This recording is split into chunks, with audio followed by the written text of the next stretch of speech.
Welcome back. If you haven't seen my videos before, I'm Ross the Oliver Man, and this is part 5 of my equipment tour, the 55 series tractors and newer. And I have 4 of the Charles City built 55 tractors, and I do have one Fiat. I guess I'll throw that in later. But anyway, we'll start over here with the 1655. This is my 1974 Oliver 1655 that has only lived on this farm. My grandpa bought this brand new, and as a kid it was probably my favorite tractor. And people always say, what's the last one you'd get rid of? Well, this is it. I think this would go shortly before I started selling myself on the street.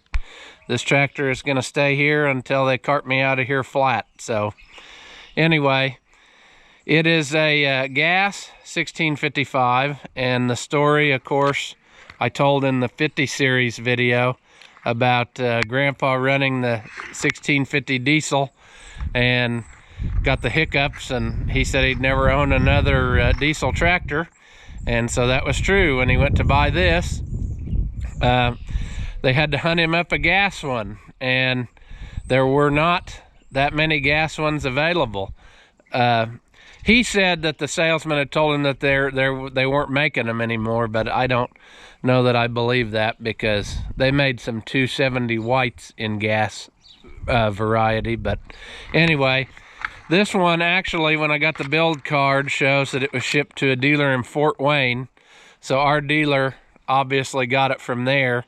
It was born with a wide front. Grandpa wanted a narrow front, so the dealer put the narrow front on somewhere along the way. And I keep trying to remember what else is on the build card. I don't remember if it was ordered with wheel weights, but I don't know whatever happened to them, because we don't have them. So I don't know how that came about. But it came with one base weight and 2 slabs, I know that. And he gave even $10,000 for it, because I've still got the receipt from our dealer that shows what he paid for it. And like I said, our salesman was pretty determined, so if he knew you wanted something, he wouldn't quit until you had it. So that's how we ended up with this. And Grandpa always kind of saved this tractor because it was the new tractor, so he used that 1650. And this was the tractor that whoever was helping him got to drive. So I spent a lot of time on this one, and Dad did too. I mean, Dad would have been a kid when he got this, you know, probably about high school age. So anyway, this is a tractor that's just always been in our family and always will be as long as I'm around. And handy size tractor, 1655. There's just a lot of jobs on the farm that it's good for. I mean, it's nimble enough to get around in barn lots and stuff. And I don't know. I could say a lot about this one too, just because I grew up with it. The tractor, people always, when they see it out, when I go places, they think that it's excellent original paint. It's not actually original paint. It's been repainted once. I didn't have a choice. I probably should have left it alone, but what happened, it was over at Dad's in the wintertime in the barn, and he was, I don't know, using it to feed hay or something. It was doing it. It was over there in his barn, and a snowstorm came and it knocked the lean-to down off the barn, and it brought the shed down right on this hood and totally messed it up. This is the hood. We ended up pounding it out. It's got a little bit of a wrinkle there. I think the other side is the worst, but we'll take a look. Yeah, it's got some, I don't remember who did that. I didn't do that. We took it to a welding shop or something, and that's what he came up with. So it could stand to have a little bit better body work done to it. But at the time, I couldn't really find another hood for a 1655 gas, which I don't know, that's probably unusual because there should be plenty available, but there wasn't at the time. I know we did get another, the gas tank has a dent in it too, and I have a gas tank or a fuel tank out of a diesel 1655. That was all I could find at the time. I never did end up putting it in. This one hasn't leaked, so, and you can't see it with the hood on. I know it totally destroyed all this. I mean, it smashed the free cleaner off and the muffler. And anyway, I do remember that when the insurance guy came to look at it, he was determined he wanted to scrap it, and there was no way I was going to let that happen, because basically everything that was wrong was cosmetic. It wasn't, I mean, I don't know what his angle was, if he thought he was going to own it for cheap or what, but anyway, so I fixed it up again and gave it a coat of paint at the time, and it doesn't have the right color white paint on it, I know, because I couldn't get that right at the time either. And I think this is a mix, like on the back wheels. I don't remember what color I used to try to get close, but it's not just exactly right.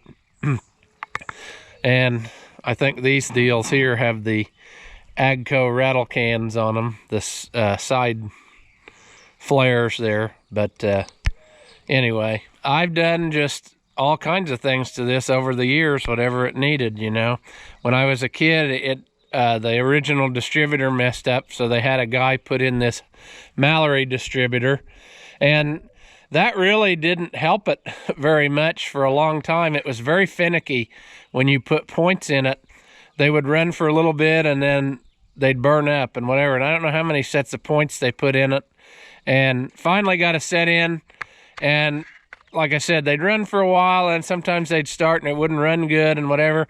And finally, I put a set of points in it, and that's been in there ever since. It's never messed up again. So I don't know what I did differently than whoever was doing it, but that's the way it was. One thing I did, which I think is silly now looking back, this tractor was new enough that it had the other style of alternator with the internal regulator, and I thought I wanted it to match the others, so I went to a junkyard and got a bracket and put the old style with the regulator back on. So one of these days I may switch that back, because this one is actually supposed to have the like the 10SI style. The tractor originally had just the 2-piece seat, but I put a 3-piece on when I started messing with it. I like the 3-piece seats. But this thing has got, I don't remember how many hours it's got. It shows 38,652, well, 3,865 hours.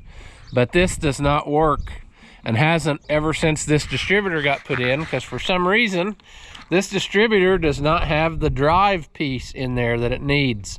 And I keep telling myself I'm going to just buy another distributor to put in it, so that I can get that working again, because I looked and I can't find this piece that I'm missing. So I don't know, the hour meter doesn't work. I would reckon that it has probably in the neighborhood of 7,000 hours on it.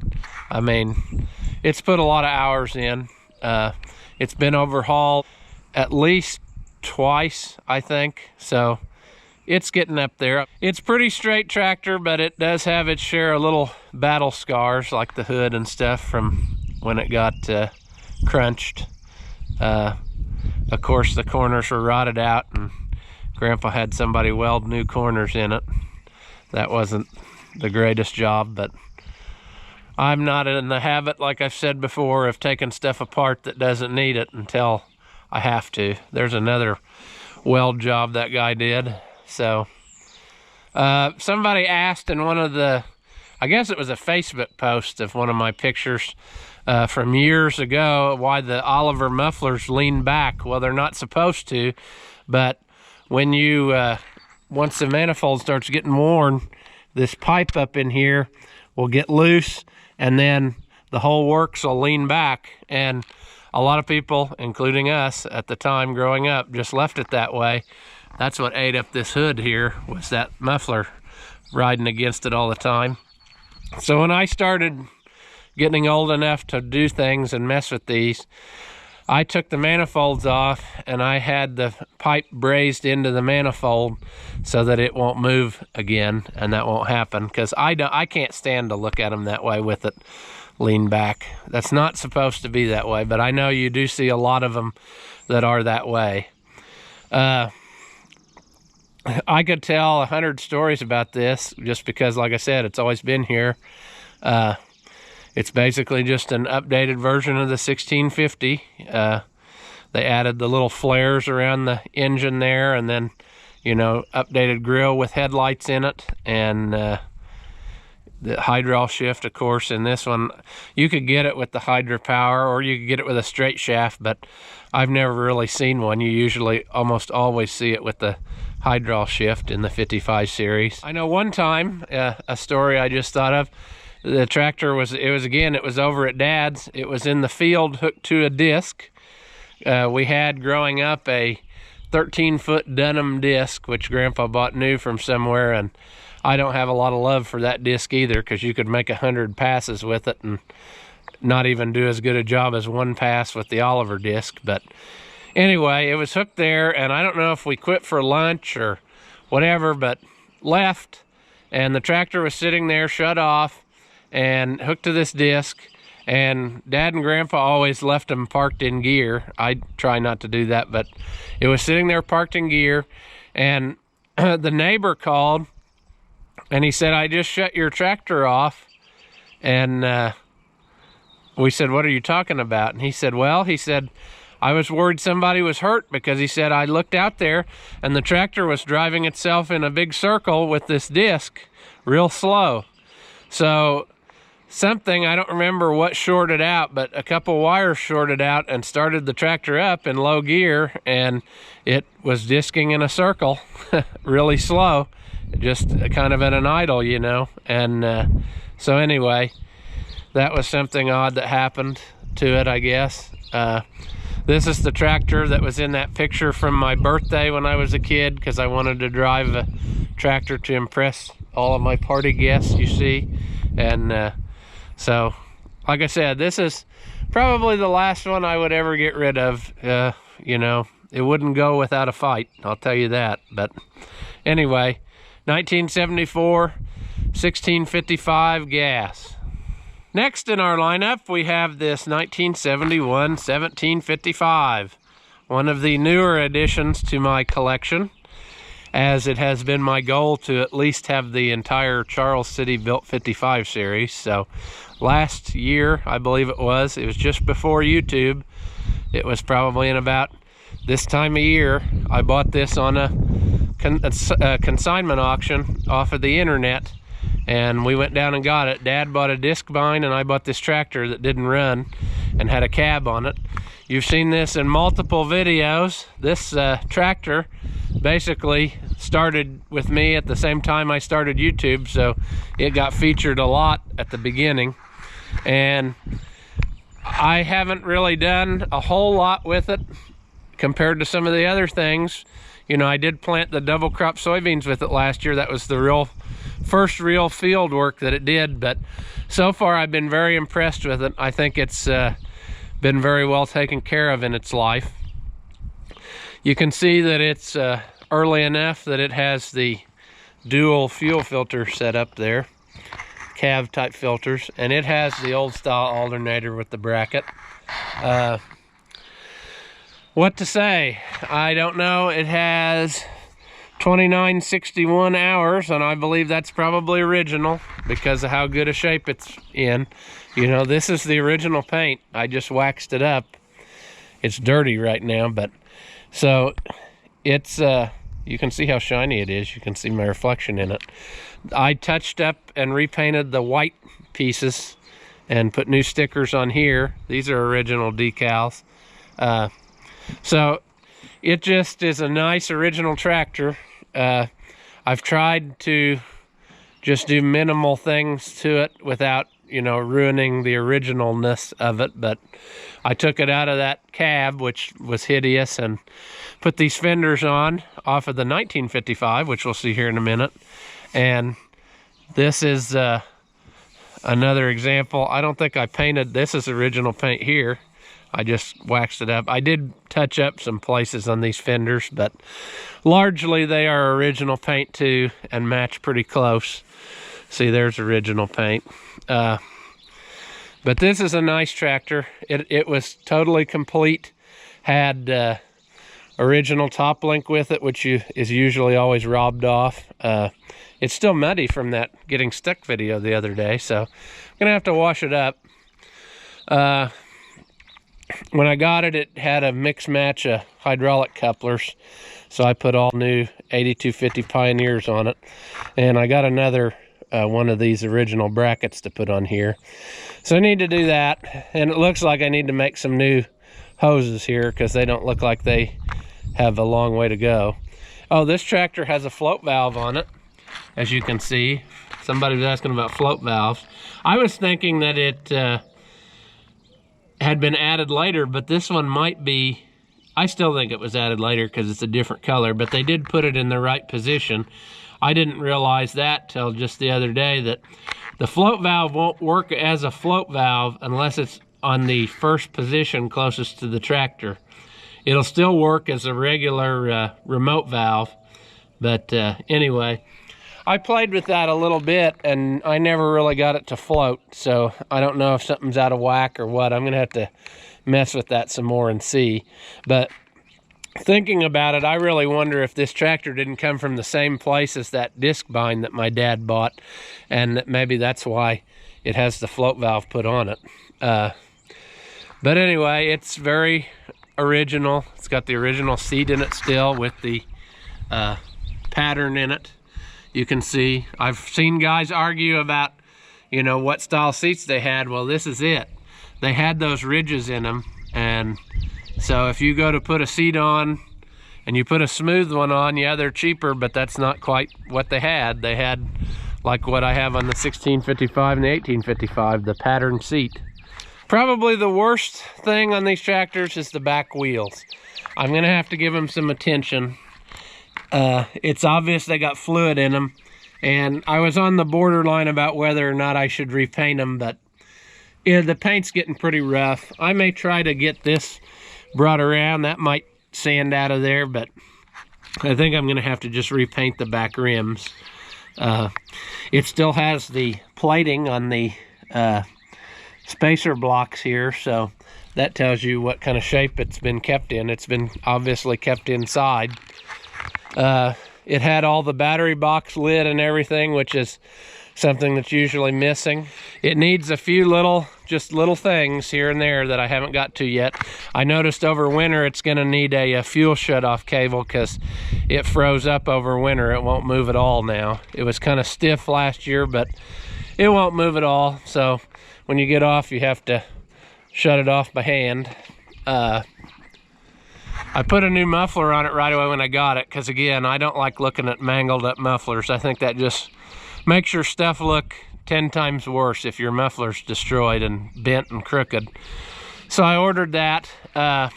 Originally, these tractors came out with a round muffler like what's on that 1650 diesel I have, and there's actually a service bulletin on people complaining that the tractors were too loud, so they offered this oval shaped muffler to cut down on the noise, and it does give it kind of a different sound. And so I put the oval muffler back on because I think that's just something a little different when you have a whole lineup of stuff here, that one has an oval muffler. So anyway, that's what the deal is with those. There's actually a service bulletin on those mufflers. But anything else I need to do, like I said, is just minor. I need to tighten up this front end. It's a little bit loose. You can see when you move places that this tube is pivoting just a little bit inside there, which is funny because sometimes you get them where they're rusted in there so tight you can't do anything with them. But that's something that I'm going to address here very shortly. And basically that's it. It's a 1971 1755 that I think is in excellent shape. It runs great. Has a little bit of blow by, but I'm not messing with something that runs this good, so we'll just keep using it and go from there. Next we have my 1972 Oliver 1855. This is another one you've seen on the channel many times, and it's another one that would probably be one of the last ones to go if I ever had to get rid of them. I bought this tractor. I've told that story before, when I graduated from college, and it was totally junk, basically. I mean, it ran, but it had a low oil pressure, and it would get worse the longer you run it. And when I finally took it apart, some of the rod bushings had started to fall out, the two-piece bushings, like half of them. So I stopped in time and fixed it. And I've told that whole story before, so there's no reason to rehash all that. But it's just been a good tractor that I enjoy driving. I put it on 38s. I've told that before. That was a recent thing I did in the last few years. And I like the way it looks. It's got 1116s on the front, which are really too much, but I think when I bought those, that was the only size I could get at the time. You know, so I don't know. But anyway, those are rims actually off of our Gleaner combine that burned up, because when I got this tractor, it had a mix match of two narrow small rims or whatever. You've seen it in those pictures I can put up again. But anyway, we had a combine that burned up, and I salvaged these rims off of it and then put new tires on it, and that's why it's got those on there. But motor's been totally rebuilt. Fender tanks came off of the traded with that guy who was building a tractor pulling tractor. I've told that story before.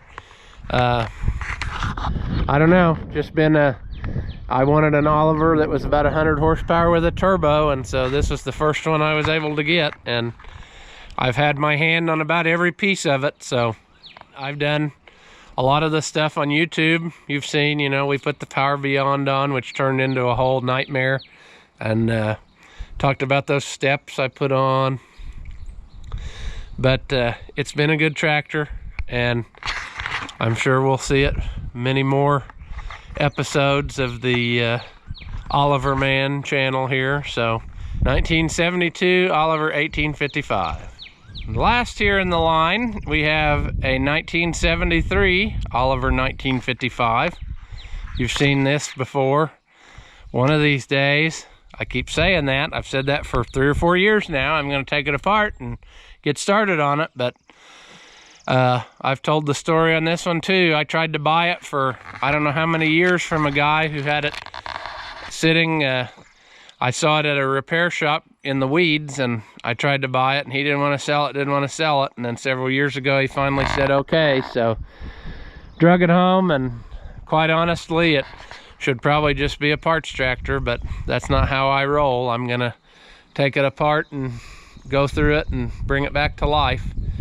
Took the cab off in the video, you know, and really, this was a neighbor's tractor. He bought it brand new, so that's another reason why I really want to kind of bring it back around. But I don't know. I think I probably got my money's worth in the duals that I got that came with it. So, you know, I can't complain about what I got in it.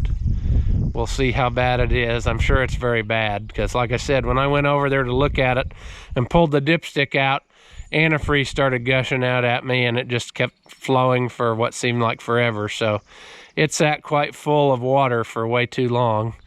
So I'm sure it's a disaster, but we'll see when we get into it. It's got suitcase weights on it, or at least part of them, which I put on there. It didn't have those on when I got it. It had the complete stack of weights that's on that 1800C that was in that other video. But I got this base weight from a guy, and then I had these 2 suitcase weights I got with a tractor that had burnt. And so anyway, I'd like to find more suitcase weights, but you could buy a whole nother tractor for what you'd spend on the weights. So right now, since it doesn't run, 2 is enough. But I keep saying it, and I'm telling you, one of these days I'm gonna just tear into it just so I can start getting pieces taken to the machine shop and stuff. I know that I drained it all out and then filled it full of diesel fuel. You can see it's crusty, and it may not have been a good idea to fill it full of diesel fuel. I don't know. I just thought anything was better than rust, so I don't know. We'll have to see. It's nasty crusty too, but hopefully it's salvageable enough that we can grind the crank and, you know, get all our pieces fixed that we need to, and then put a kit in it and go again. There's just a few things on it that I wish the guy hadn't done. Well, for one, it was missing these 2 front panels, and I would say what the reason was is he said something about a steering line, and that's what he's done. He's got this, I don't know a nice way to say it, but this cobbled up stuff of a steering line that he made. And then since it had that year-round cab on, that cab was bad. You couldn't do anything without jacking the cab up, so putting a steering line on was probably a problem because you couldn't get the hood off with the cab on. And then another thing he did over there, he put a line on and he torched the tower. I wish he hadn't done that, so I'll have to fix that. But really, it's I don't know, it's rough. And the thing that really is sad is this tractor, usually when you get a cab tractor, the inside is nice, and this one is not, because when it was sitting out there all those years, he left the windows open, and so the birds came and went as they pleased. It's got a new steering wheel on it. I worked on a tractor for a guy, and he didn't want to buy a new steering wheel. He wanted to buy a used one, so I sold him one off this and bought myself a new one. So sometimes you do that to please the customer, and that's fine. I was probably going to put a new steering wheel on it anyway, so more power to me, I guess. Another one that's got the original seat because of being in the cab. I should probably put something over it to protect it. This one's had a few goodies robbed off of it. The top link's gone. The original holders are gone, which is a shame because I like those a lot better than this. You can tell that it's been leaking in places, so we've got a lot of project work to do on it. There's where I was wedged in trying to get that cab loose, or to get those fenders off, and you can see how thick the grease was caked in here. I guess the weather has started to kind of break it down now, but it definitely was a mess. So this is a project, and like I said, I want to get it going soon. I could definitely use it if it ran, but just a matter of time and dollars, because with the price of everything this year going up farming, this thing's probably going to have to kind of be on the back burner again for a while, unless I find out that I had a rich uncle that died or something, you know, that I didn't know about. But anyway, 1955, and that'll be, I have a continuous line here from 16 to 19. I still need the 2 ends. I need a 22 and a 15, you know. So one of these days I'll round out this set, but for now I've got these 4. So it's probably embarrassing to be showing you this messy pile of stuff I have here, because like I've said before, any flat surface accumulates objects. But underneath of here is a 1365 Fiat that I got by trading a guy for doing something. And I kind of wanted to bring this back to life just because it was at our fair when it was new, and my dad remembers seeing it, and he remembers the, you know, them honking the horn and stuff like that. And so I thought it would be neat to resurrect it again. What's wrong with it is, if you don't know anything about these, they have like a hand clutch for your PTO that you are supposed to lift it, clutch the PTO, shift the PTO into neutral, and then put the clutch back down. Well, people would run with the clutch on, and that would shove everything forward in the motor, and it would eat out the thrust bearing in the motor, and that's what's wrong with this one. So they took it to a shop, and a guy took it apart, and he told him it was going to be more money than it was worth to fix. So, you know, it just sat, and then I ended up getting it, and so I have, I think, pretty well everything for it. I just need to tackle it one day too, and it's so rough, I don't know, it's probably not worth it, but I don't know. It's in the shed, so I may get after it one of these days, you know, if I live to be 140, but 1365, made by Fiat, sold in the time of the 55 series tractors. Finally in our tour, we have these two units. And we'll start over here with Mighty Whitey. This is a 1976 4180 white. This was the second four-wheel drive tractor in White's offering of articulated tractors. The 4150 came out first, and then this was the big brother. This has been a pretty good old tractor for what I got in it.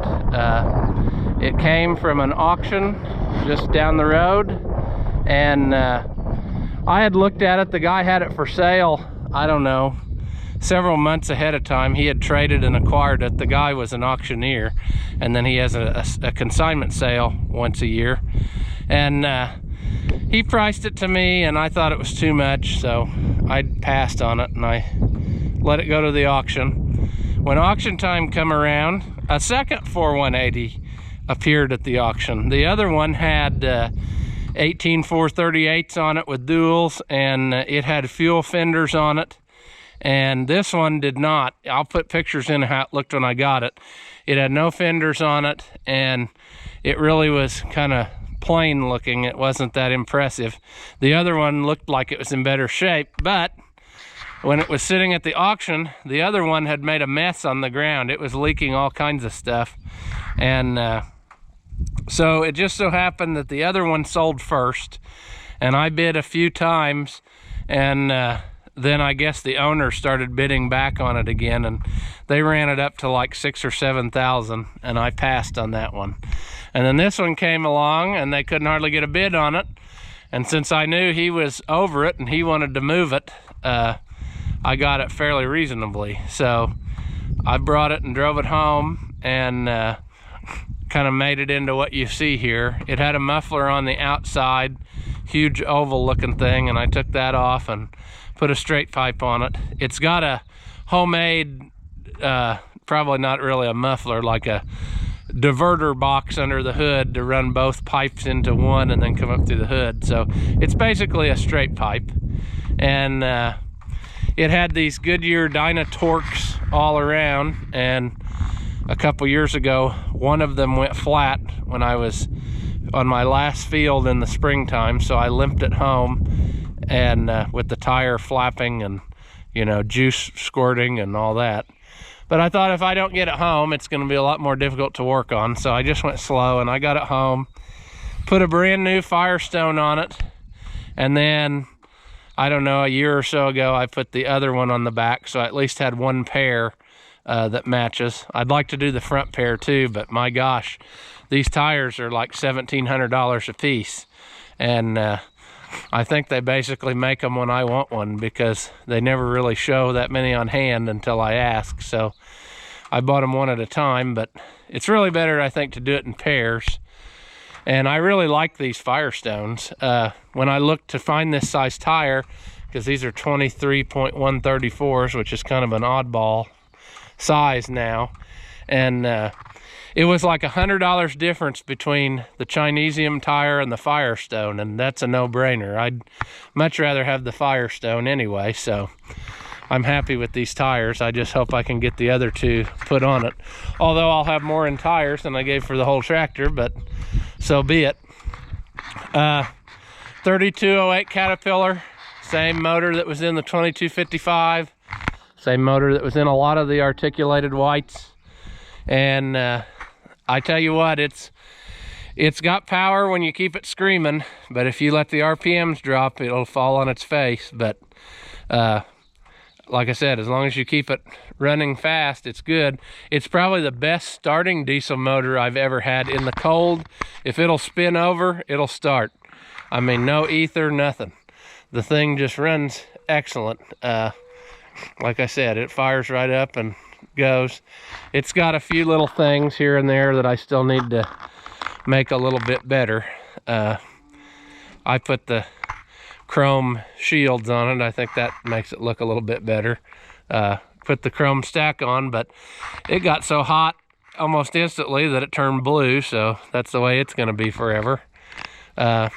I had the grill polished. I had a guy come out who does mag wheels, and he worked on this and got it to where it was a mirror finish. It's getting where it needs to be polished again. Somebody's repainted it over its life. I really don't know any of the history on it. It has a dealer sticker on it somewhere. Where is that? I think it's on this side. There it is. It says Reed's Tractor Sales and Service, Odin, Indiana. So I don't know anything about that dealer. Maybe if you're from down there and you recognize this, you can tell me what the history is of it. But this, when I got this, kind of put me in a whole different horsepower ball game here. I didn't have any implements that would really fit this. And so it just kind of, everything kind of fell into place once I got this.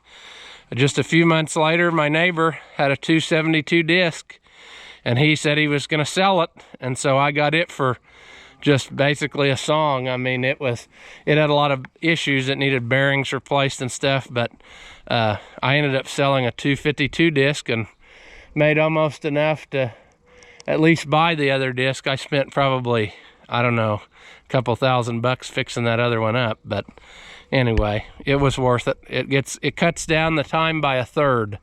I can work ground 3 times as fast with this as I could with the 252 disc and a 1855. So I put the fender tanks on, but they do not work on here very good because my fuel neck on the main tank is messed up enough that it won't create enough vacuum. So I've been thinking about just putting a little transfer pump on it and transfer the fuel from the back to the front, but I don't know. I've just been running it with the under the hood tank. It holds about 100 gallons up there, and then fuel fenders are usually like 39 gallons a piece. So anyway, it would definitely hold a lot of fuel, but at today's prices, it's enough to make you cry. So it's got some things it needs fixed. I put a 540 PTO unit in out of 2255, so now you got 540 PTO. It's got a leak. I need to replace that bearing, I guess, because it looks like it's making a mess. The rest of this mess on here is from when a hose busted, and I haven't ever got it cleaned off, and I need to do that. It blew the main hydraulic line, and it just blew fluid everywhere, and I fixed it in the field. Luckily caught it in time before it destroyed anything, but anyway, it's just accumulated dirt now, so it needs cleaned up a little bit. So maybe I'll get to that this spring before we start using it, but it's really been a very good tractor for no more than I have in it. I've just done basically some maintenance things. Last year I had to fix that steering line when it blew, and so I replaced all those and got them put on. And I've rebuilt the hydraulic valves on it just like I did in that other video. I've done that on here before. This main hose is the one that blew the one time, and I guess I've also replaced the one that goes to the remotes. But really, it's like I said, for what I got in it, I can't complain. And it definitely helps get the job done faster. So if it would lay down, I now have a backup, which we'll go look at right now. This is a 9650 AGCO tractor. I believe it's a 95. And essentially, this is a 6145 white painted orange with a Deutz engine. White was making all the tractors for AGCO, and the only difference was the Allis dealers got them with Deutz engines and painted orange, and that's what this is. So it's an air-cooled diesel, and I've only had this for maybe 1 or 2 seasons now. I think last year was the first full year I used it. I can't remember, and I've told that story before too. It belonged to my neighbor across the road. He quit farming, and this tractor had some issues, and he had another tractor that had some issues, and he wanted me to work on them. And I worked on them, and I took the Landau as trade for part of the bill. And then he said, try to sell this tractor for me. So it sat here for 2 years, I think. and it was growing up in the grass, and the battery was dead. And I said, what do you want to do with this? And he said, well, you know, I want to sell it. And I said, well, you know, if we can work something out, I'll probably just buy it. So that's what we did. So basically he's getting his money back that he spent on this and that other tractor. So it wasn't a bad deal, really, I don't think, for either of us, because these really aren't in that high of demand. It had a lot of things cosmetically wrong with it, the inside of the cab and things. I put a cab kit in it and cleaned it up inside, got different things working. Got my light relay finally. I think I made a video on that, got that fixed up. It had several busted out lights. I got that fixed. I've got new valve cover gaskets for it. I want to put those on before we start this spring, because air diesels, it's very important that they don't get plugged up in the fins. And when your valve cover gasket starts leaking, it drips down and then it accumulates dirt and shuts off the airflow. And this one, it looked like it did it at some point, but it hasn't been leaking.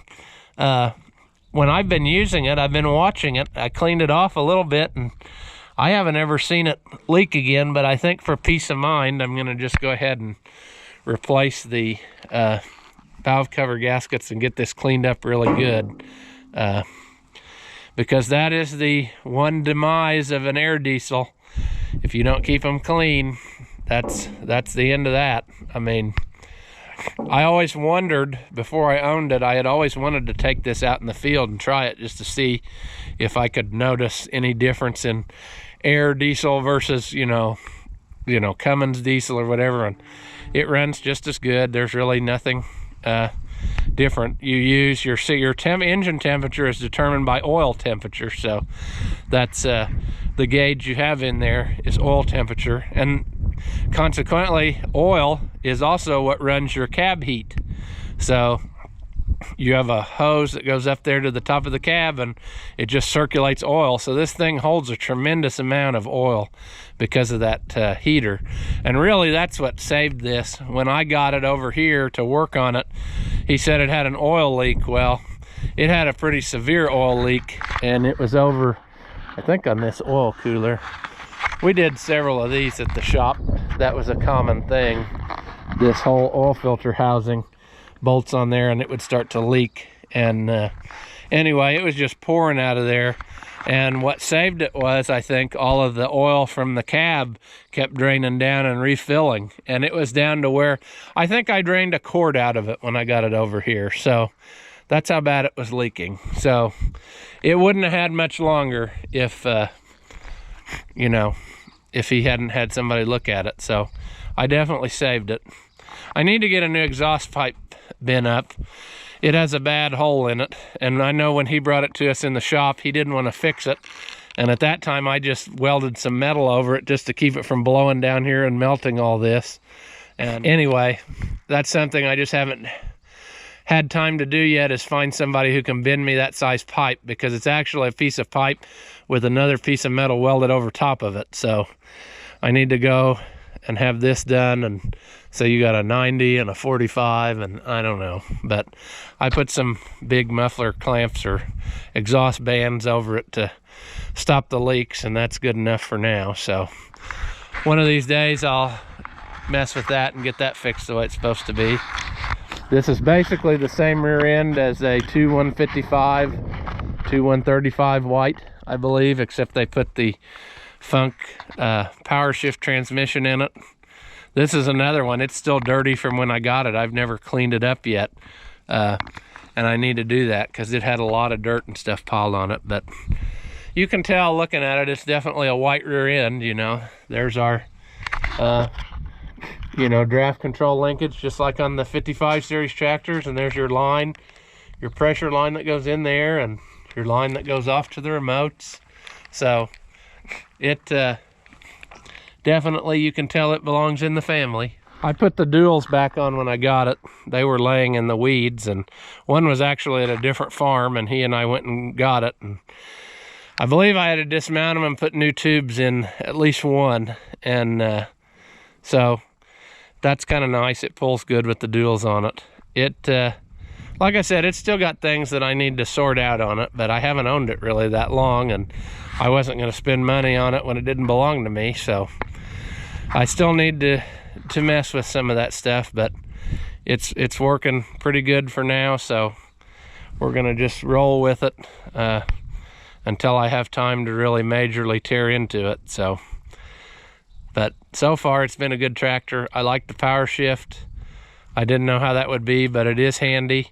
With the Landau, it is slower than the 4180. I can go faster with the 4180, but this is a smaller tractor. This is only like 150 horse tractor, so you can tell the difference, I mean, between the two. It does not turn as short as the 4180, obviously, just because of the nature of the beast, you know, articulated versus the powered front axle.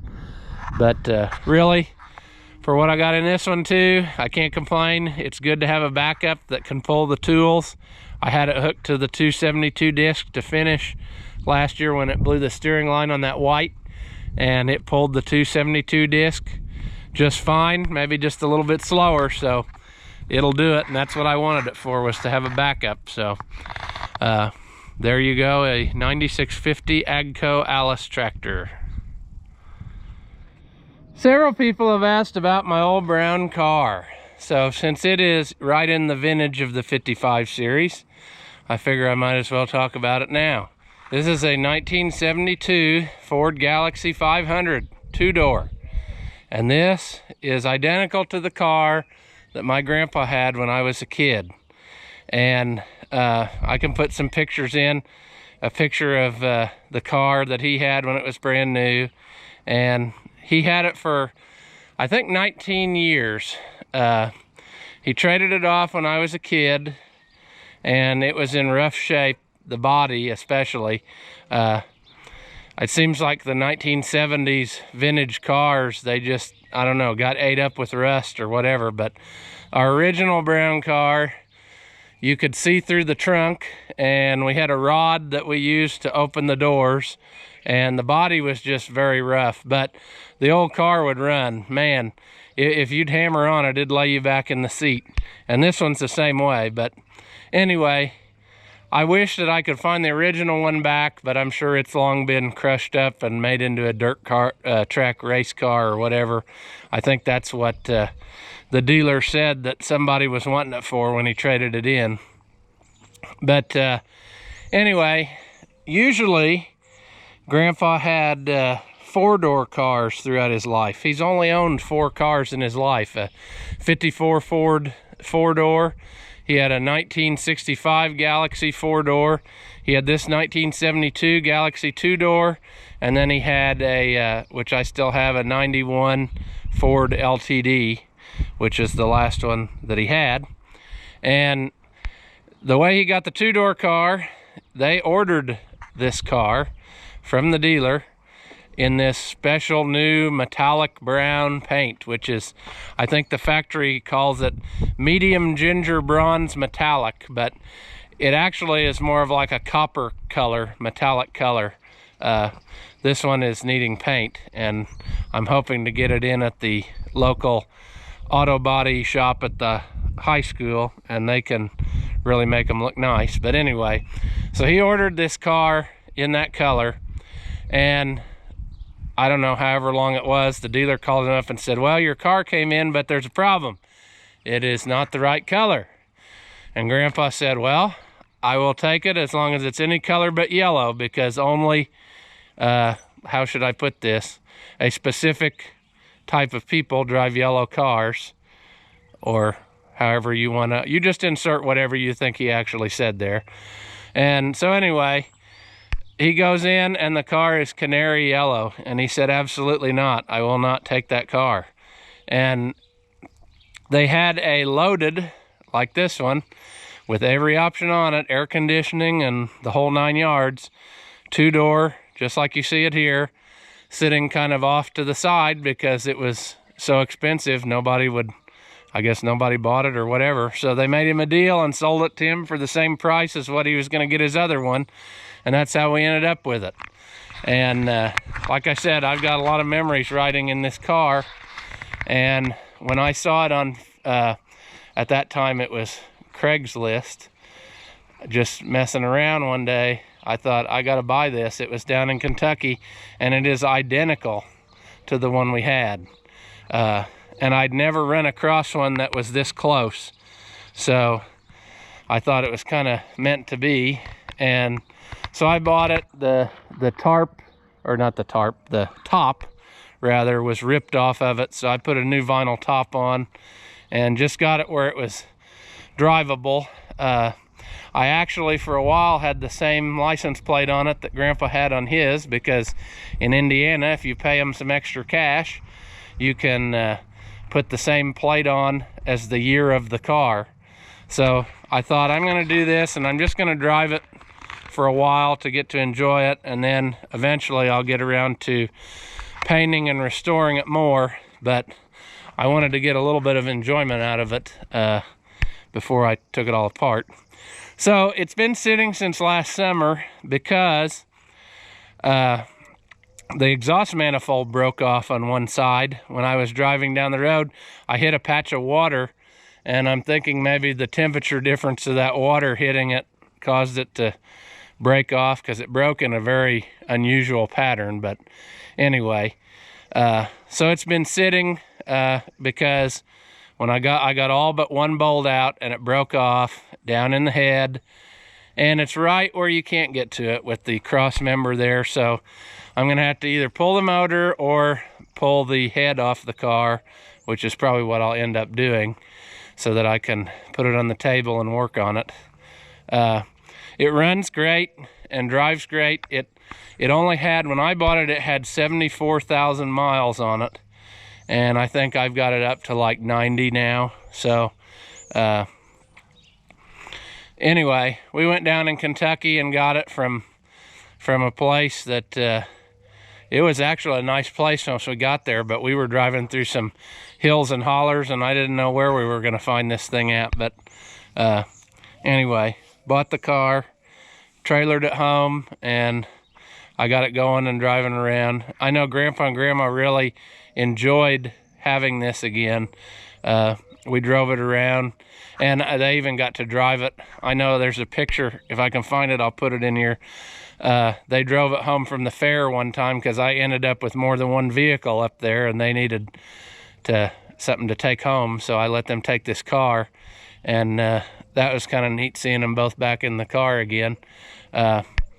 Anyway, not many people get to drive the car, so they should feel privileged, because I'm the only one that I let drive the car. But it is another thing that I enjoy. I enjoy anything with engines, I guess, so the old car is right up there. I've got more old vehicles around here I'm sure you've seen in the background, but that's the story on this one. I will tell one story about the original one, and you won't believe me when I tell you the story, but I'll tell you anyway.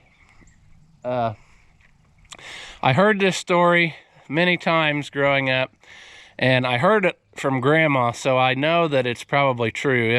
If Grandpa had been the only one to tell me the story, it may have been embellished, but I don't think it is, because she told me this story. But Grandma got elected, or I don't know, recruited to go around and collect, like for a charity or something, some kind of campaign. So they'd had to drive every night. They'd go around and visit 4 or 5 people or whatever, and try to get them to donate to whatever this was. So this was 1972. The car was brand new, and they were driving along on some back road and pop up over a hill, and it's just like on TV. You pop up over the hill, and there's the cross thing that says bridge is out, and dirt pile, and the whole 9 yards. Now, this is before the era of the Dukes of Hazzard, but here's how this goes. So they pop up over the hill, bridge out. Instead of slamming on the brakes or whatever, Grandma said that Grandpa said, "Hold on, I don't know if this will work or not." And he smashed the old accelerator to the floor with his cowboy boot and hit that edge of that bridge, and they sailed over to the other side. And they said it was a pretty hard hit when they landed, and he thought that the car was totaled. I mean, as hard as they hit, but Grandma said that they sat there a second and he looked over and he said, "Are you all right?" And she said, "I think so." He got out and he looked at the car, couldn't see any damage, and he drove it for 19 years. So I guess if the conditions are right, that actually does work, like what you see on TV, but I don't recommend it. So this is a 1972 Ford Galaxie 500, and it's got a 400 engine, if you wanted to know. So a lot of people did not like the 400 because it had a lot of problems, but we've had several, and I don't think we ever really had any problems with them. So, you know, we had an old Ford pickup that I had a trouble when it was new, but I don't know what Dad did to it. He had somebody work on it or something, and then it lasted a long time too. So anyway, 1972 Galaxie 500. As always, if you enjoy the videos, give them a thumbs up. And if you haven't already, hit the subscribe button so you don't miss what's coming next. Thank you for watching, and I'll see you in the next one.